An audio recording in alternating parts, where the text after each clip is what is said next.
अगर विधानसभा 2 तारीख के लिए हम बात करें तो हमारी काउंटिंग 6 o'clock जब शुरू होगी वो सभी डिस्ट्रिक्ट हेडक्वार्टर जो 25 डिस्ट्रिक्ट हेडक्वार्टर्स हैं उन पर 48 काउंटिंग हॉल्स में गिनती शुरू होगी। पहले पोस्टल बैलेट 6 बजे शुरू करेंगे और उसके बाद ईवीएम्स का उसके आधे घंटे के बाद शुरू होगा। 28 ऑब्जर्वर्स हैं जो इलेक्शन कमीशन ने निर्धारित किए हैं जो सभी डिस्ट्रिक्ट हेडक्वार्टर्स में होंगे। इसके अलावा micro observers around more than 500 से ज़्यादा माइक्रो ऑब्जर्वर्स होंगे और बड़ी संख्या में पूरे इस डिस्ट्रिक्ट हेडक्वार्टर में काउंटिंग ऑफिशियल्स काउंटिंग हॉल में उपस्थित होंगे। जैसे मैंने बताया 48 काउंटिंग सेंटर्स काउंटिंग हॉल्स होंगे और ये सेंटर्स होंगे सभी डिस्ट्रिक्ट 25 हेडक्वार्टर्स में। 3 लेयर्स सिक्योरिटी अरेंजमेंट्स होंगे। सीआरपीएफ का जो फर्स्ट लेयर है उसके बाद आईआरबीएन हमारे जो स्टेट फोर्सेस हैं वो बाद में अपने सिक्योरिटी को देखेगी। इसके साथ साथ जो भी काउंटिंग हॉल्स हैं उनमें ऑथोराइज्ड जो काउंटिंग एजेंट्स हैं उन्हीं को अंदर जाने की परमिशन होगी। सभी के पासेस दिए गए हैं। मोबाइल और अदर इक्विपमेंट्स को प्रोहिबिटेड किया गया है और डीओ और एसपी सभी डिस्ट्रिक्ट हेडक्वार्टर्स में इंचार्ज होंगे जो अपने अपने आरओज के साथ और पॉलिटिकल पार्टीज़ के साथ जब एक फेमिलराइजेशन मीटिंग जो हुई उसके आधार पर यही निर्णय लिया गया कि हर जगह पर सिक्योरिटी को ध्यान में रखते हुए जो हमारे सपोर्टर्स हैं उनके लिए एक अलग जगह निर्धारित की जाए, मीडिया के लिए अलग जगह सेंटर्स बनाए जाएं और जो भी ऑथराइज्ड एजेंट्स हैं उनको भी अलग से उनकी एंट्री और एग्जिट होगी। इस ध्यान में ये भी रखा गया है कि जो हमारी ईवीएम्स हैं पोल ईवीएम्स हैं वो जब काउंटिंग हॉल में पहुंचेगी उसके लिए भी बैरिकेडेड व्यवस्था होगी ताकि उनके आने जाने में किसी प्रकार की कोई अवरोध ना हो। इलेक्शन कमीशन की इस बार की गाइडलाइन के हिसाब से हमने किसी भी प्रकार का कोई विजय जुलूस की परमिशन नहीं दी है। ये पूरी तरह से बैन रहेगा। जैसा मैंने बताया इवन बैरिकेडेड पूरी व्यवस्था की गई है जहाँ पर से सपोर्टर्स काउंटिंग हॉल से दूर एक जगह पर उपस्थित होंगे और उसके आगे उनको आने की व्यवस्था नहीं होगी। 144 हर जो हमारे काउंटिंग सेंटर्स हैं स्पेशली डिस्ट्रिक्ट हेडक्वार्टर्स में वहाँ पर ये हमने लागू किया है। सबसे पहले तो इस बार अरुणाचल में जो एक के बाद एक काउंटिंग हॉल में जब कॉन्स्टिट्यूएंसी वाइज होती थी उसको इस बार हमने चेंज किया है और सारी कॉन्स्टिट्यूएंसीज़ की गिनती एक साथ 6 बजे शुरू होगी।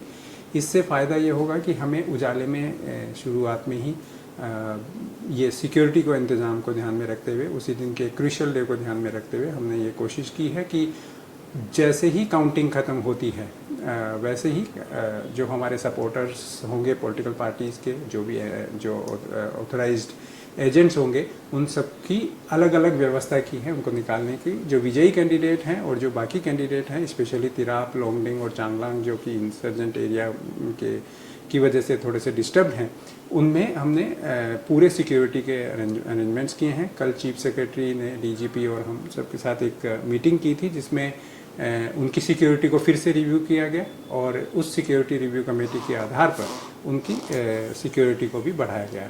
हर काउंटिंग हॉल के बाहर एक मीडिया सेंटर बना है। मीडिया सेंटर के साथ साथ हमने अपनी वेबसाइट पे उसका लाइव कवरेज रखा है। हर राउंड के बाद इंफॉर्मेशन दी जाएगी। डिस्ट्रिक्ट हेडक्वार्टर्स पर भी साउंड सिस्टम वगैरह लगाए गए हैं ताकि बाहर भी जो सपोर्टर्स हैं उनको भी उनकी जानकारी मिलती रहे। जो लोकल टीवी न्यूज़ चैनल्स हैं उनसे भी ये रिक्वेस्ट की गई है कि जैसे जैसे राउंड्स की इंफॉर्मेशन मिलती है वो भी पूरी जनता तक दें। इसके साथ साथ अब तो हमारी जो वेबसाइट है उस पर भी हमने किया कि अगर एक व्यक्ति अपने व्यवसाय में भी घर में बैठे हुए भी अपने मोबाइल से उस राउंड वाइज डिटेल्स प्राप्त कर सकता है, देख सकता है।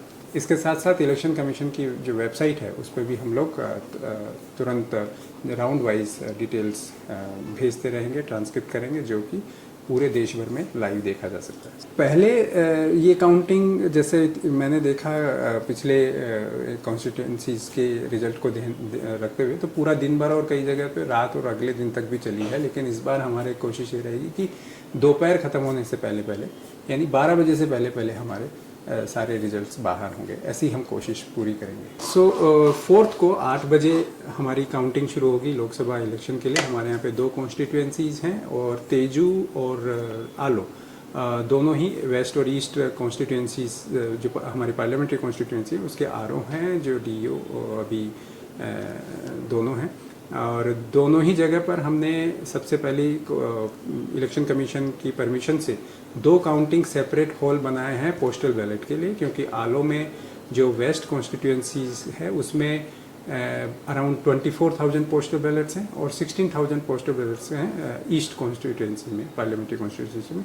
तो दोनों के लिए हमने सेपरेट हॉल बनाए हैं, दोनों के लिए AROs की व्यवस्था की है। 14 टेबल्स हमने पोस्टल बैलेट के लिए लगाए हैं, जिसमें हर एक टेबल पर एक ARO जो एडमिनिस्ट्रेटिव ऑफिसर होगा वो जिम्मेदार होगा।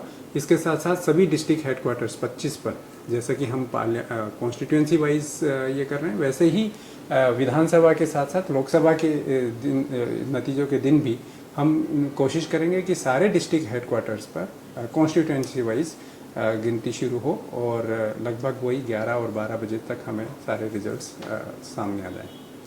अरुणाचल प्रदेश की इस बार की इलेक्शन को हमेशा एक सकारात्मक स्टोरीज के रूप में याद रखा जाएगा, चाहे वो बहुत सारी पॉजिटिव स्टोरीज हों। जितने भी टफ टेरेन हैं, जितने टफ डिस्ट्रिक्ट्स हैं, वो इस बार जो हमारी लेडी ऑफिसर्स हैं उन्होंने लीड किया।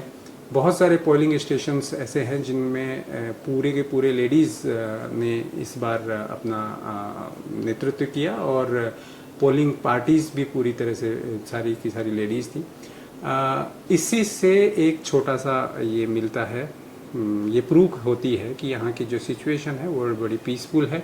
यहाँ पर बहुत सकारात्मक वातावरण क्रिएट किया गया, बहुत सारे प्रिवेंटिव मेजर्स लिए गए, किसी प्रकार का कोई ऐसी हिंसा की वारदात इस बार नहीं हुई।